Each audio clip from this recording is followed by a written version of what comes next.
Sejam muito bem-vindos. Evangelho do Amor.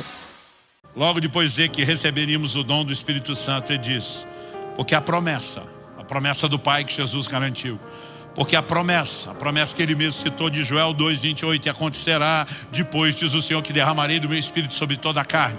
Ele diz, porque a promessa é para vocês. Você pode dizer isso comigo? Diga, a promessa é para nós. Ele continua, e agora uma palavra aos pais e aos que sonham com isso, futuros pais e mães. E diz, a promessa é para vocês e para os seus filhos. Diga comigo, a promessa é para os meus filhos. Ele continua, pastor, mas o senhor está falando para a gente dizer para nós, nossos filhos, mas está falando para os judeus daquele dia. Ok, ele continua e diz, para todos os que ainda estão longe, não só longe de Deus, mas longe geograficamente, longe no tempo, para todos aqueles que o Senhor nosso Deus chamar. Inclusive, essa galera toda que está nos cultos de hoje, na cidade de Curitiba, Brasil, mais de 2000 anos depois. A promessa é para todos os que Deus ainda iria chamar. A promessa é para cada um de nós. A promessa é não só para cada um de nós, é para as nossas casas, é para os outros que ainda serão salvos. Porque se existe um plano inegociável que Deus tem no pacote, no combo da salvação e da redenção, é que o Espírito Santo seja desfrutado e experimentado. Atos capítulo 8 nos mostra que Filipe, fugindo da perseguição, acaba pregando o evangelho em Samaria. A igreja tinha negligenciado a ordem de Jesus, vocês vão ser minhas testemunhas, não só em Jerusalém e Judéia, mas também lá em Samaria, nos confins da terra. Não foram. Na hora da perseguição, eles acabam fazendo missões acidentais, não intencionais. Enquanto estão fugindo para salvar o couro, começaram a pregar o evangelho em outro lugar, o evangelho está expandindo, e Samaria vive um avivamento. Nesse avivamento, tem gente sendo curada, liberta, o povo está se convertendo. A Bíblia diz que havia grande alegria na cidade, as pessoas estão sendo batizadas. E alguém leva a notícia para os apóstolos que não fugiram de Jerusalém. Atos 8, 14 a 17 diz assim, quando os apóstolos que estavam em Jerusalém ouviram que o povo de Samaria tinha recebido a palavra de Deus, enviaram-lhes Pedro e João. Eu vou fazer um comentário aqui que daqui a pouco eu explico, só a diretoria. Chegando ali, oraram por eles para que recebessem o Espírito Santo, pois o Espírito ainda não havia descido sobre nenhum deles. Tinham apenas sido batizados em nome do Senhor Jesus. Então lhes impuseram as mãos e eles receberam o Espírito Santo. Então para pensar. A notícia chega em Jerusalém, Samaria recebeu a palavra. Os caras, glória a Deus, aleluia. Está convertendo gente pra caramba. Sinais, prodígios, milagres, está um avivamento. Glória a Deus. E olha, o povo está sendo batizado em peso. No quê? Por enquanto só nas águas. E não no Espírito Santo. Parece que ninguém teve a experiência lá não. O que os apóstolos fazem? Mas vão ter. Porque a prioridade zero depois do encontro com Jesus é um encontro com o Espírito Santo. Paulo se refere a 3, não só da equipe dos 12, mas de todos os demais que compunham a liderança da igreja em Jerusalém, entre apóstolos e presbíteros. Paulo se refere a 3 que ele chama de as colunas da igreja. Entre os 3 estão Pedro e João. O terceiro é Tiago, irmão do Senhor, que viria se tornar o grande líder da igreja em Jerusalém, depois de Pedro. Pedro e João, por isso que eu brinquei, só diretoria. Eles pegam o que eles têm de melhor no time e dizem, vamos mandar os melhores, os caras que estão voando alto aqui em Deus. E o povo chega lá e começa a focar na próxima necessidade básica, essencial, para qualquer um que já converteu. Prioridade zero, ser cheio do Espírito Santo. Atos capítulo 19, versos 1 e 2. Agora estamos falando das viagens missionárias de Paulo e estamos falando de muitos anos depois. Aconteceu que enquanto Apolo estava em Corinto, Paulo, tendo passado pelas regiões mais altas, chegou a Éfeso. Encontrando ali alguns discípulos, perguntou-lhes, outra tradução diz, alguns que se intitulavam discípulos, perguntou-lhes. Primeira pergunta, primeira do checklist, isso precisa revelar algo para mim e para você. Vocês receberam o Espírito Santo quando creram? Vocês estão dizendo que são discípulos, vamos lá. Vocês receberam o Espírito Santo quando creram? Do lado de cá os caras respondem, nós nem ouvimos falar que existe esse tal do Espírito Santo. Quando essa turma responde que não só não recebeu, mas não sabe nem do que Paulo está falando, a partir do verso 3, que nós não lemos aqui, A nova pergunta de Paulo é: no que é que vocês foram batizados? Por que a próxima pergunta de Paulo é: no que é que vocês foram batizados? Gente, vamos lá, vamos pensar. Paulo está dizendo: eu não reconheço o evangelho que os levaria a Jesus e não os introduziria a pessoa do Espírito Santo. Me explica o que é que pregaram, que batismo é esse, o que é que rolou, porque não está fazendo o menor sentido para mim essa história ter sido vendida tão incompleta. Os caras dizem: não, nós somos batizados no batismo de João Batista. Eu acho que agora era a hora do Paulo falar: sabe de nada, inocente. João Batista anunciou o Cristo que viria. O próprio João Batista disse que quando o Cristo viesse, ele já veio. Ele viria com o seu próprio batismo nas águas e no Espírito Santo. Ele já veio, vocês ainda estão no batismo de João? Paulo diz que quer saber, vamos começar tudo de novo. Leva todo mundo para a água, batiza todos eles em nome do Senhor Jesus. E a Bíblia diz: e cada um deles, cada um, foi cheio do Espírito Santo. Passaram a falar em línguas, a profetizar, foram cheios do Espírito Santo. Como os apóstolos tratavam a prioridade zero. E não é apenas olhar alguém converteu, vão mudar. Até para reconhecer se converteu mesmo. Às vezes eles olhavam: Deus fez. Quando o apóstolo Pedro estava orando em Jope, ele tem uma visão. Deus diz para ele: não chame de impuro o que Deus purificou. Ele está lá tentando entender o que é essa visão, o que é essa coisa doida que não me faz o menor sentido. De repente o Espírito Santo fala com ele: alguns homens estão aí na porta e te procuram. Vai com eles, sem nada duvidar. Ele não tinha campainha, não tinha interfone, não tinha nenhum tipo de comunicação telefônica ou de internet para avisar: estamos chegando.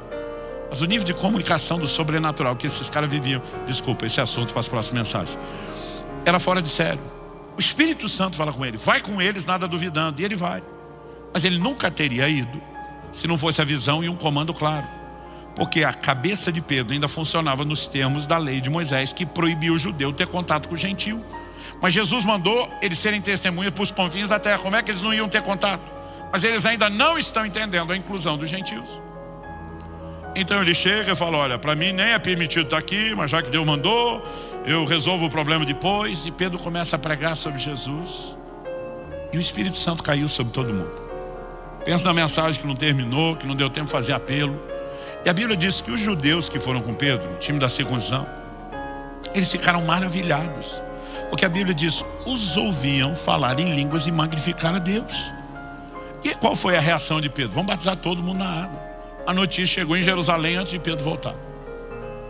Quando Pedro volta, depois da notícia ter chegado, já estava lá o time dos fariseus, esperando ele, os convertidos. Você entrou em casa de gentios, você comeu com eles. Pedro diz: gente, deixa eu explicar. Antes de eu fazer o que vocês estão certo e ouvir o que eu fiz, eu estava orando, Deus me deu uma visão. E ele falou isso. Depois o Espírito Santo falou comigo. Alguns homens vieram buscá-lo, vá com eles, nada duvidando. Esses homens só vieram porque um anjo de Deus apareceu a ele. Esse é um homem piedoso, sério, tem bom testemunho de todo mundo. Quando cheguei lá tentando entender o que Deus queria e comecei a pregar o evangelho, o Espírito Santo foi derramado sobre eles. Atos 11, de 15 a 18. Pedro diz: quando comecei a falar, o Espírito Santo caiu sobre eles, como também sobre nós no princípio. Quando ele usa essa frase, como sobre nós no princípio, ele falou: galera, o padrão está repetindo. Deus está fazendo as coisas do jeito dele. Aí ele continua e diz: então me lembrei da palavra do Senhor quando disse: João na verdade batizou com água, mas vocês serão batizados com o Espírito Santo. Pois se Deus deu a eles o mesmo dom que tinha dado nós quando cremos no Senhor Jesus, quem era eu para que pudesse resistir a Deus? Agora olha, o circo está pegando fogo. Quando ele falou isso, a Bíblia diz: quando os demais ouviram isso, acalmaram-se e glorificaram a Deus, o que já estava atrasado, podia estar fazendo desde o início. E glorificaram a Deus, dizendo: então também aos gentios Deus concedeu arrependimento para a vida. Como é que eles entendem que a salvação se estendia aos gentios? Quando eles reconhecem que a promessa do Espírito foi concedida a eles da mesma forma que havia sido dada ao primeiro grupo que creu neles. Eu não consigo olhar para esse volume de textos, de mensagens, e imaginar que essa turma não valorizava a obra do Espírito Santo da maneira como nós desvalorizamos atualmente. Em Atos 14, eu nem vou gastar muito tempo aqui. Eu estou dando muita cena dos próximos capítulos para deixar vocês curiosos, para vocês voltar para os outros cultos. Mas eu quero explorar isso um pouco melhor. Paulo e Barnabé saem para as viagens missionárias. Eles vão pregar no meio dos gentios, o que era um desafio. Porque pregar para judeu era relativamente mais fácil. Os caras já criam na Bíblia, eles só tinham que convencer o judeu, baseado na Bíblia da época, era o Antigo Testamento, que Jesus era o cumprimento das promessas. Mas existia um ponto comum. Quando iam pregar no meio dos gentios, os chamados pagãos, eles criam outros deuses. Eles não tinham ponto de crença comum, que era a Bíblia. É por isso que o evangelho tinha que ser pregado com sinais, prodígios e milagres, senão não haveria conversão. Mas mesmo depois, na hora de discipular, um judeu que convertia já sabia que moralidade não podia. Um judeu convertia já sabia que idolatria não podia. Esses assuntos eram tão básicos que nem entravam no discipulado. Mas os gentios convertiam praticando imoralidade dentro do culto aos seus deuses, que eram templos com ídolos. Então até para discipular o trabalho aqui era outro. Levando esse desafio em conta, imagina que Paulo e Barnabé, com algumas pessoas os acompanharam. Eles chegam numa cidade, pregam o evangelho, agregam o primeiro número de convertidos, dão gás, fortalece aquela turma, fica um pouco tempo. E daqui a pouco eles dizem para essa turma: galera, segura a onda aí, que nós vamos para outra cidade pregar o evangelho. E deixava aquele grupo para trás. Chegavam na outra cidade, pregavam o evangelho, ganhavam vários, começavam a discipular, davam o básico para eles, falavam a mesma coisa: segura a onda aí que nós vamos pregar em outra cidade. Na outra cidade faziam a mesma coisa, ganhava a turma, dava um gás inicial, ficava um pouco tempo, dizia: gente, partiu, próxima cidade, pregar o evangelho. Eles iam para outra cidade. O que, depois de Atos 13 e 14, de toda uma jornada de várias cidades, o que eles resolveram fazer é: agora vamos voltar em todas as cidades por onde nós passamos e vamos fortalecer a alma dos discípulos. E Atos 14, 23 diz assim: e promovendo-lhes em cada igreja a eleição de presbíteros, depois de orar com jejuns, os encomendaram ao Senhor em quem haviam crido. Os presbíteros são apresentados na Escritura como os responsáveis pelo governo da igreja local. Nós estamos falando de liderança, não só o pastoreamento, mas estamos falando de governo. Essas assembleias eram devidamente presididas. Isso significa que se eles vão estabelecer na volta, é porque quando saíram não tinha líder, não tinha pastor.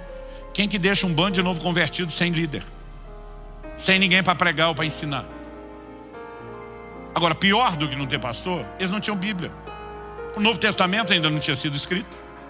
O Velho Testamento só era acessado pelos judeus nas sinagogas, e eles, os gentios, não seriam recebidos, não podiam entrar numa sinagoga. Então eles não têm Bíblia. Esse povo não tinha um prédio de reunião como nós temos. A igreja não é o prédio, a igreja somos nós. Mas eles não tinham um prédio. Pastor, o prédio é a coisa mais essencial?